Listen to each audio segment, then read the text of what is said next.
This is He Knows the Sport, bringing you that heat and that fire. All right, y'all. Time to get into this video, man, because we got a lot of shit to say. First video, Teofimo Lopez. I told y'all, man, you got to be able to keep that same energy. Let me say that again. You got to be able to keep that same energy. That's the second to third time that Devin Haney done called this motherfucker out. You guys saw it, man, for the Maurice Hooker versus the Jose Ramirez fight. What happened, folks? What happened? Huh? Well, Devin Haney had a mic in front of his face. Because I ain't gonna lie, he's gonna be a superstar. See, everybody talking about Shakur Stevenson. We know Shakur Stevenson is leagues and shoulders above Teofimo Lopez. Like he said, I'm a level above Teofimo Lopez. He's right in that regard. But there's another cat that has a level and a step above Teofimo Lopez. Matter of fact, in the same weight class, and got the same issues of wondering if he could stay at 135, because eventually he's going to have to move up to 140. That's Devin the Dream Haney, folks. This is another time this man called out Teofimo Lopez. What'd he say? What'd he say? He said, man, this cat was spook. He was shook like Casper the Ghost. Let me say that again. He was shook like Casper the Ghost to not go to WBC route, because he knew eventually he was going to have to face me. Let me say that again. Devin Haney said eventually he knew he was going to have to face me. Devin Haney been calling out Teofimo Lopez, been testing this man's temperature. And every time he does that, Teofimo Lopez get on the higgity fucking hush status. Teofimo Lopez is weak, folks. He's a super duper hype job. Let me say that again. He is weak. And he is a super duper hype job. When I say weak, I'm talking about mentally. He's not built strong, man. He's not built for it tough. He's not built to last, folks. He's not an Energizer bunny. He can't keep going and going and going. Remember what the great Andre Ward said. Knockouts are not going to get you to the next level. You have to have something more than knockouts to sustain you. The greatest fighters in boxing are slicksters. Let me say that again. The greatest fighters in boxing are slicksters. That means they know how to fight on the back foot. They have great defense. They know how to move. You guys can put two and two together and figure out who the greatest boxers are. I don't even need to say it. I don't even need to spell it out. You could just listen to it in my jargon and it'll make sense to you. The style that is the greatest style is the slickster style in boxing, folks. There's a reason for that. Teofimo Lopez does not have that style. Devin Haney can both box and he can both knock motherfuckers out. You guys saw that in the last fight against Moran. Shakur Stevenson has come into his grown man strength.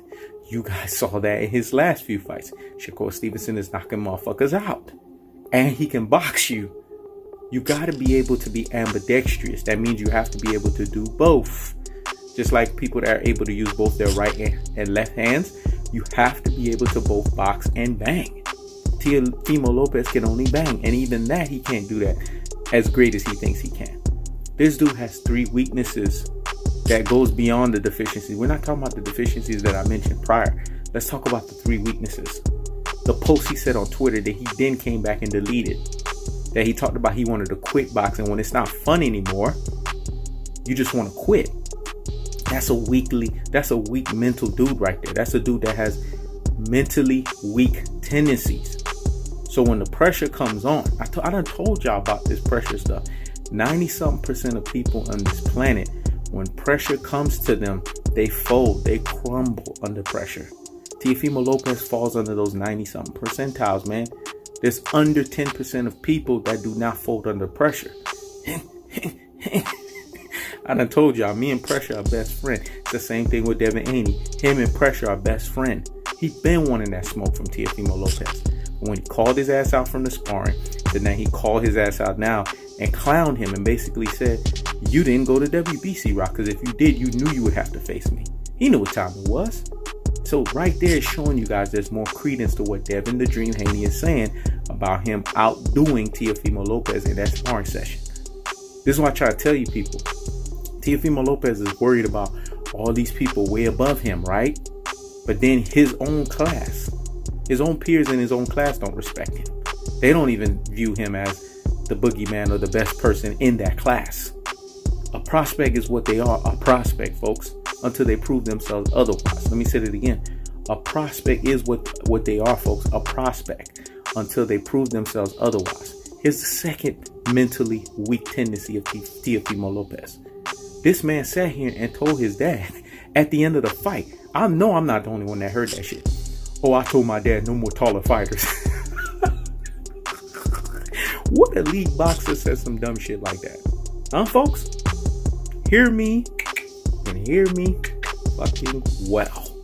Again, what boxer that's elite says some dumb shit like that? Oh, I told my dad no more taller fighters.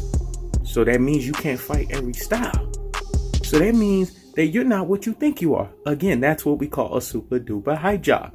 And number 3, did you guys just watch the Max Kellerman interview a day or 2 or 3 days ago? There's some glaring stuff this man said in the interview. He's coming up with family issues and excuses as to why he's sowing seeds of ducking from him to duck the Richard Commey fight, folks. Y'all didn't hear me. Let me rewind that because I need this one to marinate in the corpus callosum and marinate in the cerebellum. Because who was the first person to say that this dude will have to go back to the drawing board? Who was the first one to say that this dude would have to do everything in his power to retool himself and stay away from the Richard Commey fight? Because the Nakatani fight showed that if Richard Commey, who's a right hand specialist, gets a hold of this kid in the very next fight, he's going to expose him. So he knows the sport, seems to know what he's talking about, huh? Because he knows the sport brings you that what? That heat and that fire. That's why I told y'all, listen to me. I'm not like these other cats on YouTube, man. I'm a boxing prophet, a boxing visionary, because I see things they can't see, man. I'm 7 steps ahead of these cats, dog. I done Sun Tzu the situation. Y'all forgot that. Y'all ain't mentioned Sun Tzu in a while. Too mental, man. Too cerebral for these cats. I told you, there's one of me every 1,000 mouths. I told y'all. I was the only one on YouTube that told you guys about this super duper hype job. Go back and look at the interview on Max Kellerman. It came into full culmination of everything I said about the kid. He is now sowing seeds of ducking to let you guys know there are family issues and other issues that are inhibiting him or stopping him from the Richard Commey fight. Come on, folks. And that's the dude that you guys are saying is the next best thing to take over? Okay. Is he Jay-Z? And if he is Jay-Z, he better be careful because Devin the Dream Haney is Nas, that ether, that shit that make your soul burn slow. That's why he don't want no parts of that. I done told y'all, man, y'all gotta put respect on my name, dog, because each and every unfolding day, this kid keeps getting exposed either by his mouth or by his fists. Let me say it again. He's getting exposed by his mouth or by his fists. And everybody, oh, he's 22 years old. How is he a hype job? When you go on Twitter and say that when it's not fun anymore, I want to quit, what does that say? Then you turn around and tell your dad at the end of the fight, if no more taller fighters, dad. And then you turn around Max Kellerman and come up with excuses as to why you may not possibly fight Richard Commey when you asked for that shit. When you were the one that was trying to get that work. When you talked yourself into that shit, like the great Andre Ward said. Come on, folks. That's the capital definition of what we call a super duper hype job. Stop hyping this cat. Because clearly you see he needs to go back to the drawing board and learn some fucking shit. This is He Knows the Sport. Checking out.